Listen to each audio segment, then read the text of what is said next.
Hey guys, welcome to my YouTube channel study with Devbhoomi. Friends, जैसा आपको पता है सुबह 7 बजे आपको हिंदी क्विज़ की वीडियो मिलती थी। ठीक है, सुबह 7 बजे आपको हिंदी क्विज़ की वीडियो मिलती थी, लेकिन उस क्विज़ को काफ़ी लोग नहीं देख पा रहे थे। मैंने आप सभी से पूछा था कि टॉपिक वाइज बनाएं या मिक्स क्वेश्चन बनाएं, तो अधिकतर लोगों ने जो है टॉपिक वाइज कहा कि सर टॉपिक वाइज आप पढ़ाइए, क्योंकि टॉपिक वाइज से जो है सभी टॉपिक जो है वो क्लियर हो जाएंगे। जिसने अभी से ही पढ़ाई शुरू की है, ठीक है, तो वो भी अपनी तैयारी को मतलब बेहतर बना सकते हैं। तो आज का जो टॉपिक लिया है हमने वो लिया है राजभाषा वाला। ठीक है, और गाइज़ इस टॉपिक के ये फुल टॉपिक है, हमने पूरा टॉपिक जो है कवर किया है। अगर आप इसकी पीडीएफ चाहते हैं तो इसकी पीडीएफ आपको गाइस मिल जाएगी। देखिए, जैसे ही इस वीडियो पर 200 लाइक्स कंप्लीट हो जाएंगे, ठीक है, इस वाली वीडियो पर 200 लाइक्स कंप्लीट हो जाएंगे, ऑटोमेटिक जो है आपको टेलीग्राम में मिल जाएगी। ठीक है, ऑटोमेटिक आप टेलीग्राम से डाउनलोड कर सकते हैं। जैसे ही 200 लाइक होंगे ये आपको टेलीग्राम पर फ्री में जो है मिल जाएगी। तो आज के टॉपिक में राजभाषा से जितने भी मोस्ट इंपॉर्टेंट टॉपिक आते हैं ये फुल टॉपिक है। इसमें भाग, अनुसूची, अनुच्छेद, जो शास्त्रीय भाषाएं हैं 6, वो और जितने भी आयोग बने थे उन सभी को हम इस वीडियो में डिस्कस करेंगे। तो गाइज़ आप जितनी भी वीडियो आएंगी वो टॉपिक वाइज ही आएंगी। ठीक है, तो अगर आपको वीडियो अच्छी लगती है तो वीडियो को लाइक करें, कमेंट करें और वीडियो को अपने दोस्तों के साथ ज़रूर शेयर करें। तो चलिए ज़्यादा टाइम ना ख़राब करते हुए वीडियो को शुरू करते हैं। तो गाइज़ देखिए, सबसे पहले तो यही क्वेश्चन बनता है कि राजभाषा जो है या राजभाषा आयोग जो है ये किस भाग में आता है। तो ये भाग 17 में आता है। किस में आता है? ये भाग 17 में। आपको इस तरह से भी लिखा हुआ मिल सकता है रोमन अंक में, और इस तरह से भी मिल सकता है, तो दोनों आपको याद होने चाहिए। ठीक है, रोमन अंक में आपको इस तरह से मिलेगा, ठीक है, रोमन अंक में आपको इस तरह से मिलेगा, और हिंदी में आपको इस तरह से मिलेगा, हिंदी और अंग्रेजी में। तो गाइस राजभाषा जो है भाग 17 में आता है। अगर बात करता है वो अनुसूची कि राजभाषा किस अनुसूची में आता है, तो 8वीं अनुसूची में आता है। किस में आता है? 8वीं अनुसूची में आता है। अनुच्छेद पूछे जाते हैं कि राजभाषा आयोग के अंतर्गत कितने अनुच्छेद आते हैं, तो अनुच्छेद 343 से 351 तक जो है इसमें अनुच्छेद आते हैं। तो गाइज़ एक एक करके जो भी इसमें मोस्ट इंपोर्टेंट टॉपिक है वो देख लेते हैं। तो सबसे पहला आता है कि अनुच्छेद 343 किससे संबंधित है, तो ये संघ की राजभाषा से संबंधित है। वो पूछ सकता है कि संघ की जो राजभाषा होती है हिंदी, वो किस अनुच्छेद के अंतर्गत आती है, तो अनुच्छेद 343। देखिए, संघ की राजभाषा हिंदी होगी और संघ की लिपि जो होगी ये देवनागरी होगी। तो दोनों पॉइंट आपने यहाँ से याद रखने हैं। बात करें जो भारतीय अंकों का रूप होगा, ठीक है, जो अंक होंगे वो अंतर्राष्ट्रीय रूप होगा। ठीक है, भारतीय अंकों का जो रूप होगा वो अंतर्राष्ट्रीय रूप होगा। उसके अलावा बात करें अनुच्छेद 344 की, ये भी काफ़ी महत्वपूर्ण है।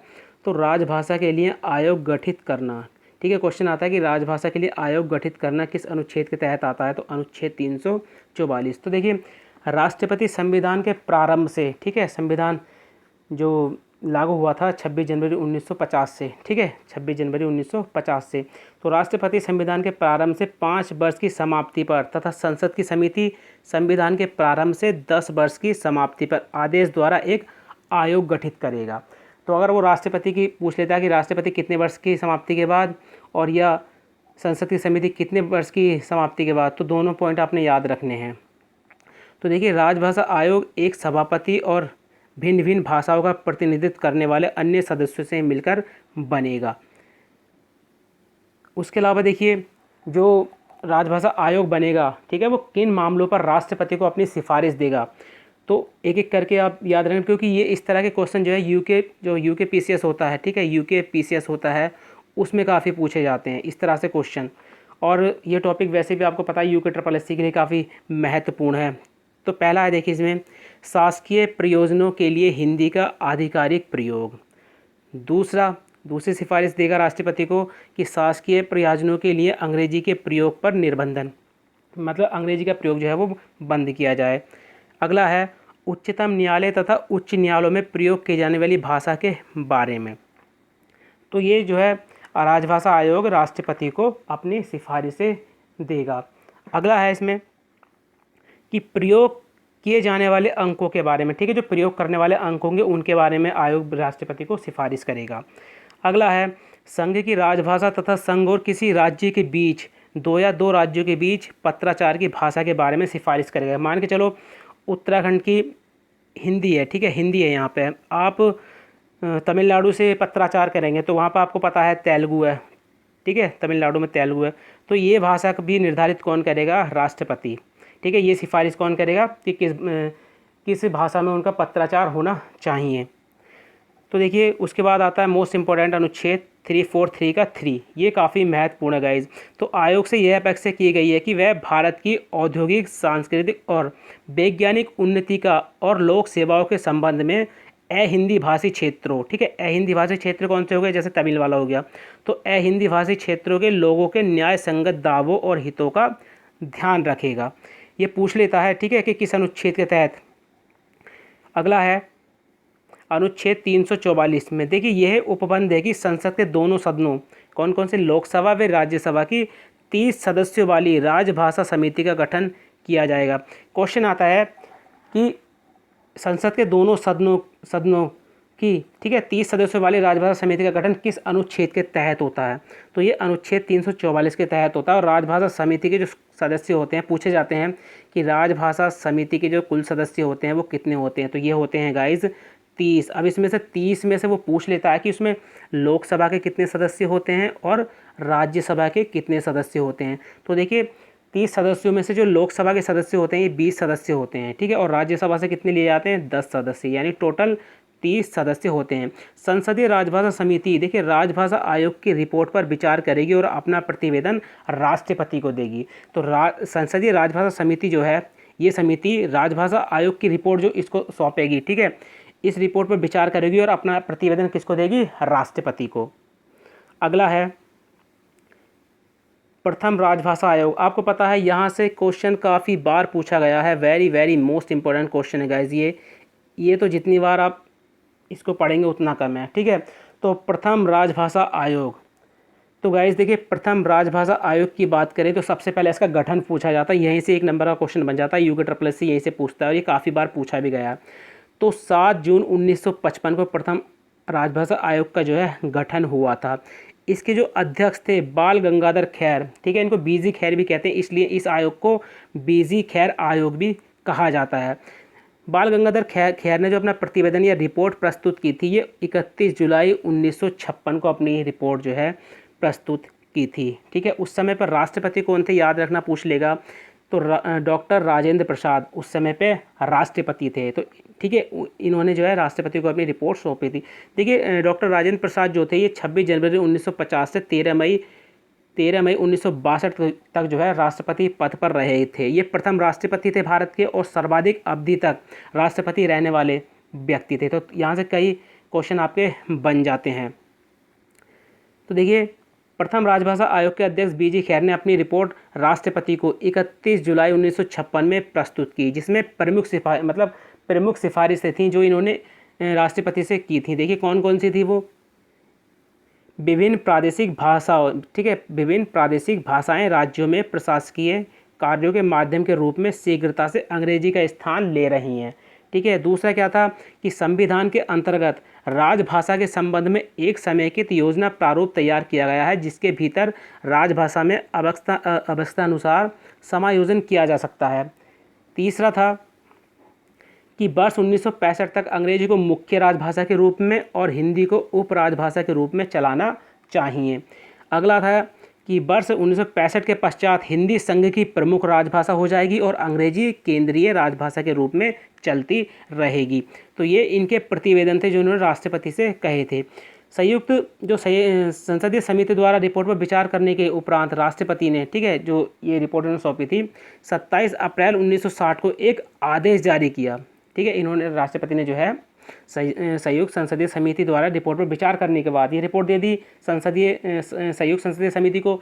इन्होंने अपने रिपोर्ट पे जो विचार किया, उसके बाद राष्ट्रपति ने क्या करा कि 27 अप्रैल 1960 को एक आदेश जो है जारी किया, जो इस प्रकार था कि वैज्ञानिक, प्रशासनिक एवं कानूनी साहित्य संबंधी हिंदी शब्दावली तैयार करने के लिए, ठीक है, तथा अंग्रेजी कृतियों का हिंदी में अनुवाद करने के लिए 2 स्थायी आयोगों का गठन किया जाए। अगला था कि लोक सेवा आयोग की परीक्षाओं के माध्यम के, ठीक है, परीक्षाओं के माध्यम के रूप में अंग्रेजी का प्रयोग चलता रहेगा और बाद में वैकल्पिक माध्यम के रूप में हिंदी का प्रचलन प्रारंभ किया जाए। अगला था संसदीय विधान कार्य अंग्रेजी में चलता रहेगा किंतु इसके प्रमाणिक हिंदी अनुवाद की व्यवस्था की जाए।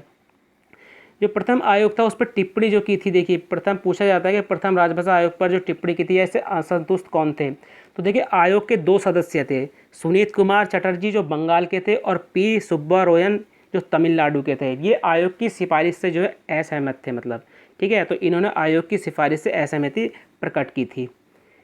अगला है देखिए सबसे महत्वपूर्ण संसदीय राजभाषा समिति, इससे भी क्वेश्चन पूछ रखा है।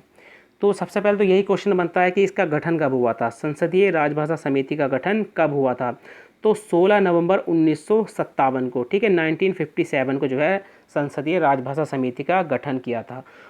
इसके अध्यक्ष कौन बने थे, गोविंद बल्लभ पंत या जीबी पंत आयोग भी इसको कहते हैं, ठीक है, जीबी पंत संसदीय राजभाषा समिति भी इसको कहते हैं। इन्होंने अपना प्रतिवेदन रिपोर्ट प्रस्तुत कब की थी, 8 फरवरी 1959 को। तो देखिए पंत समिति ने कहा कि राष्ट्रीय एकता को धोतित करने के लिए एक भाषा को स्वीकार कर लेने का स्वतंत्रता पूर्व का जोश ठंडा पड़ गया है। तो इन्होंने सिफारिशें क्या क्या की थी इस आयोग में, ठीक है, कि हिंदी संघ की राजभाषा का स्थान जल्दी से जल्दी ले, लेकिन इस परिवर्तन के लिए कोई निश्चित तारीख नहीं दी जा सकती। यह परिवर्तन धीरे धीरे स्वाभाविक रीति से होना चाहिए, ठीक है। दूसरा था कि 1965 तक अंग्रेजी प्रधान राजभाषा और हिंदी सहायक राजभाषा रहेगी। यानी जब से संविधान हमारा लागू हुआ 1950 से लेकर 1965 तक, यानी 15 वर्ष के तक, ठीक है, अंग्रेजी प्रधान राजभाषा और हिंदी सहायक राजभाषा रहनी चाहिए। 1965 के बाद जब हिंदी संघ की प्रधान राजभाषा हो जाए तो अंग्रेजी संघ की सहायक राजभाषा रहनी चाहिए। अगला था देखिए कि संसदीय राजभाषा समिति पर टिप्पणी किन किन ने की थी या कौन असंतुष्ट थे। तो पंत समिति की सिफारिशों से राजऋषि पुरुषोत्तम दास टंडन और सेठ गोविंद दास ये असहमत और असंतुष्ट थे गाइज।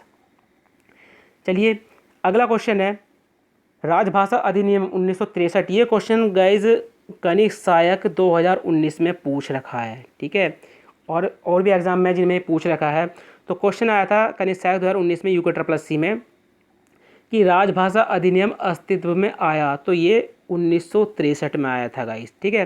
तो ये क्वेश्चन आ रखा है, इसलिए मैंने आपको लिख के भी ये बताया है। तो प्रथम राजभाषा आयोग की रिपोर्ट के आधार पर पूछ लेगा किस आयोग के आधार पर इस अधिनियम को लेकर आए थे। तो प्रथम राजभाषा आयोग की रिपोर्ट के आधार पर संसद द्वारा, ठीक है, प्रथम राजभाषा आयोग की रिपोर्ट के आधार पर संसद द्वारा राजभाषा अधिनियम 1963 बनाया गया था। तो पूछ लेगा कि राजभाषा अधिनियम 1963 जो है ये किसकी रिपोर्ट के आधार पर जो है बनाया गया था। अगला है देखिए राजभाषा अधिनियम 1963 के कुछ उपबंध थे जो एग्जाम के पॉइंट ऑफ व्यू से काफ़ी महत्वपूर्ण है। संघ के राजकीय प्रयोजनों तथा संसद में प्रयोग के लिए अंग्रेजी 15 वर्ष के बाद भी जारी रहेगी, ठीक है। तो संघ के राजकीय प्रयोजनों तथा संसद में प्रयोग के लिए अंग्रेजी 15 वर्ष के बाद भी जारी रहेगी। दूसरा क्या था कि केंद्रीय अधिनियमों राष्ट्रपति के प्राधिकार से प्रकाशित राजपत्रों आदि का हिंदी अनुवाद उसका हिंदी में प्राधिकृत पाठ समझा जाएगा। अगला था कि राज्य सरकार के अधिनियमों तथा उस राज्य के राज्यपाल द्वारा जारी अध्यादेश का हिंदी में अनुवाद हिंदी भाषा में उसका प्राधिकृत पाठ समझा जाएगा। तो ये जो होते हैं ना कि इनमें से कौन सही नहीं है कौन गलत है, उस तरह से ये पूछ लेता है गाइस। सबसे महत्वपूर्ण आता है अनुच्छेद 345। तो इसमें राज्य की राजभाषा और राजभाषाएँ आती हैं। अनुच्छेद 346 की बात करें तो देखिए जो एक राज्य और दूसरे राज्य के बीच या किसी राज्य और संघ के बीच जो पत्र आदि की जो मतलब भाषा होती है वो किस अनुच्छेद के तहत आती है। तो अनुच्छेद 346 के, ठीक है, 346 के अंतर्गत आती है। जैसे आपको मान के चलो केंद्र ने किसी को मतलब पत्र भेजा, मान के चलो आपने तमिलनाडु को भेजा, तो उसकी इधर से आप मान के चलो हिंदी या इंग्लिश, उधर से तेलुगु, तो ये जो पत्राचार की जो भाषा होती है वो अनुच्छेद 346 में आती है। ये पॉइंट पूछा भी गया है गाइस। अनुच्छेद 347। तो देखिए किसी राज्य की जनसंख्या के किसी अनुभाग द्वारा बोले जाने वाली भाषा के संबंध में विशेष उपबंध, ये अनुच्छेद 347 में आता है। Very very most important question है गाइज ये। उसके अलावा अनुच्छेद 348 ये काफ़ी महत्वपूर्ण है। सुप्रीम कोर्ट और हाई कोर्ट में और संसद व राज्य विधानमंडल में विधेयकों, अधिनियमों आदि के लिए प्रयोग की जाने वाली भाषा, ठीक है, तो ये किसके अंतर्गत आती है? अनुच्छेद 348। उपबंध होने तक जो है अंग्रेजी जारी रहेगी। सबसे महत्वपूर्ण क्वेश्चन जो पूछा जाता है अनुच्छेद 349 की राजभाषा संबंधी कोई भी विधेयक राष्ट्रपति की पूर्व मंजूरी के बिना पेश नहीं किया जा सकता है, ये किस अनुच्छेद के तहत कहा गया है? तो यह है अनुच्छेद 349। गाइज ये टॉपिक आपको हिंदी में भी काम करेगा और आपको पॉलिटी में भी काम करेगा, ठीक है। और राष्ट्रपति भी आयोग की सिफारिशों पर विचार करने के बाद ही मंजूरी दे सकेगा, ठीक है, किसी भी विधेयक को अपनी मंजूरी दे सकेगा। तो ये काफ़ी महत्वपूर्ण है। और जो एग्ज़ाम में पूछा गया है वो ये दो पूछे गए हैं, देखिए, ठीक है। एक तो यह है कि भाषाई अल्पसंख्यक वर्गों के लिए प्राथमिक स्तर पर मातृभाषा में शिक्षा की सुविधाएं उपलब्ध कराई जाएंगी, ये किस अनुच्छेद के तहत कहा गया है? तो यह है अनुच्छेद 350, ठीक है, अनुच्छेद 350। और एक पूछा जाता है कि भाषाई अल्पसंख्यक वर्गों के लिए विशेष अधिकारी की नियुक्ति राष्ट्रपति द्वारा की जाएगी, ये किस अनुच्छेद में कहा गया है? तो ये भी अनुच्छेद 350 में कहा गया है। ये दोनों क्वेश्चन गाइज पूछ रखे हैं।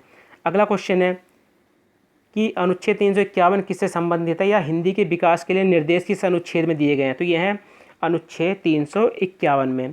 चलिए अब देख लेते हैं कि 8वीं अनुसूची में जो है सम्मिलित भाषा है, क्योंकि यहाँ से किस भाषा को कब जोड़ा गया या प्रारंभ में कितनी भाषाएं थी, इससे काफ़ी क्वेश्चन पूछे जाते हैं।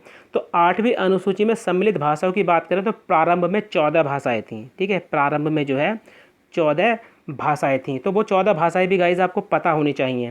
देखिए पहली थी असमिया, दूसरी बांग्ला, तीसरी गुजराती, चौथी हिंदी, पाँचवीं कन्नड़, छठी कश्मीरी, सातवीं मलयालम, आठवीं मराठी, नौवीं पंजाबी, 10वीं संस्कृत, 11वीं तमिल, 12वीं तेलुगु, 13वीं उड़िया और 14 थी उर्दू। उसके बाद क्या था कि 21वां संविधान संशोधन हुआ, ठीक है, 21वां संविधान संशोधन हुआ जो 1967 में हुआ था। इसमें सिंधी भाषा को जोड़ा गया, तो फिर कितनी हो गई भाषा? 15। उसके बाद 71वां संविधान संशोधन हुआ 1992 में। इसमें 3 भाषाओं को जोड़ा गया था, कोंकणी, मणिपुरी और नेपाली, ठीक है। तो उसके बाद जब ये 3 जुड़ गई थी तो कुल भाषा हो गई थी 18। फिर आया 92वां संविधान संशोधन 2003 से बोडो, डोंगरी, मैथिली और संथाली को जोड़ा गया। फिर कितनी हो गई टोटल? 22। तो गाइज ये संशोधन काफ़ी पूछे जाते हैं, तो ये आपको याद होने चाहिए।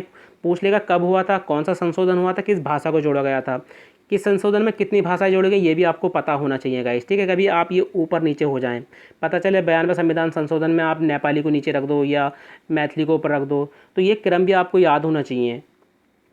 सबसे महत्वपूर्ण क्वेश्चन जो पूछा जा रहा है आजकल, शास्त्रीय भाषाएं, ठीक है, शास्त्रीय भाषाएं से क्वेश्चन काफ़ी पूछा जा रहा है। मैं कुछ प्रैक्टिस सेट देख रहा था, ठीक है, तो उसमें जो 6 शास्त्रीय भाषाएं हैं उनसे संबंधित भी क्वेश्चन पूछ रखे हैं। तो सबसे पहला क्वेश्चन तो यही पूछ रखा है कि क्लासिकल लैंग्वेज या शास्त्रीय भाषाएं कितनी हैं? तो वर्तमान में कुल 6 शास्त्रीय भाषाएं हैं। कौन कौन सी हैं? देखिए तमिल है, तेलुगु है, कन्नड़ है, मलयालम है, संस्कृत है और उड़िया है। अब इसमें देखिए जो शास्त्रीय भाषाओं के अंतर्गत आती हैं वो कौन कौन सी आएंगी? तो देखिए शास्त्रीय भाषाएं वे भाषाएं होंगी जो कम से कम 2000 वर्ष पुरानी होंगी। बाद में संशोधन करा है, ठीक है, सरकार ने, तो इनका जो समय रख दिया है वो 1500 वर्ष कर दिया निर्धारित है, ठीक है। जो 1500 वर्ष पुरानी भाषाएं होंगी वो शास्त्रीय भाषाएं कहलाएंगी। तो देखिए सबसे पहले जो इसमें जोड़ा था तमिल, ठीक है, इसको 2004 में जोड़ा था। ये पता भी होना चाहिए आपको किस भाषा को कब जोड़ा गया था। तमिल को 2004 में जोड़ा गया था। ये शास्त्रीय भाषा का दर्जा प्राप्त प्रथम भाषा है, ठीक है, तो ये प्रथम है। दूसरी जो है संस्कृत है, तो ये पॉइंट आपने याद रखना है।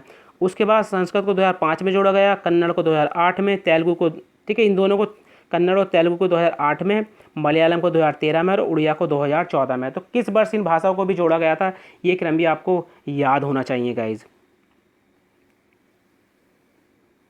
तो गाइज़ ये पूरा टॉपिक था, ठीक है, राजभाषा से संबंधित। इसमें अगर आपको कुछ भी चीज़ समझ में ना आई हो तो आप कमेंट के माध्यम से हमसे ज़रूर पूछें, क्योंकि मैंने एक एक चीज़ को डिस्क्राइब कराया, पूरी तरह से लिख के बताया है, ताकि आप, मैं पेन से लिखता हूँ तो आपको समझ में ना आए, तो इसलिए मैंने पूरा लिखा है, ठीक है। तो गाइज़ देखिए ये पूरा राजभाषा आयोग वाला टॉपिक था जो यूके पीसीएस, यूके SSS के लिए काफ़ी महत्वपूर्ण है, ठीक है गाइज़। अगर देखिए आप इसकी PDF चाहते हैं तो आपसे बस एक ही रिक्वेस्ट है, ये PDF मैं दे तो दूंगा, क्योंकि आप देखोगे नहीं और ऐसे डाउनलोड कर लोगे। तो गाइज़ इस PDF को अगर आप टेलीग्राम से डाउनलोड करना चाहते हैं तो इस वीडियो के जैसे ही 200 लाइक्स हो जाएंगे, इस वीडियो पे 200 लाइक्स जैसे ही हो जाएंगे, ठीक है, वैसे ही मैं इसकी PDF को टेलीग्राम चैनल में डाल दूंगा। अगर आप टेलीग्राम चैनल से जुड़े हुए हैं तो सीधा आपके पास नोटिफिकेशन पहुंच जाएगा जैसे ही मैं इसकी PDF को टेलीग्राम में डालूंगा। अगर आपने टेलीग्राम चैनल को ज्वाइन नहीं किया तो आप इस वीडियो के डिस्क्रिप्शन में जाके टेलीग्राम चैनल से जुड़ सकते हैं, ठीक है। उस पर जुड़ने का कोई भी चार्ज नहीं है, फ्री में आप जुड़ सकते हैं। जो भी PDF है, कोई भी वीडियोस पर अपलोड होती है, सीधा नोटिफिकेशन आपको मिल जाता है। तो गाइज़ अगर आपको वीडियो ये अच्छी लगी हो तो वीडियो को लाइक करें, शेयर करें और कमेंट भी करें। साथ ही इस वीडियो को अपने दोस्तों के साथ ज़रूर शेयर कर सकें ताकि अधिक से अधिक बच्चे जो हैं इस सीरीज़ के साथ जुड़ सकें, क्योंकि आगे से जो भी सीरीज़ आएगी वो इसी तरह से आएगी ताकि आपका एक एक टॉपिक जो है वो क्लियर होता हुआ चला जाए। जो GK की वीडियो आएगी गाइज़, जो GK की वीडियो आएगी ना दोपहर 1 बजे, वो भी इसी तरह से आएगी टॉपिक वाइज, ठीक है। वो भी क्या है, टॉपिक वाइज आएगी। तो चलिए मिलते हैं अपनी नेक्स्ट वीडियो में। Thank you for watching.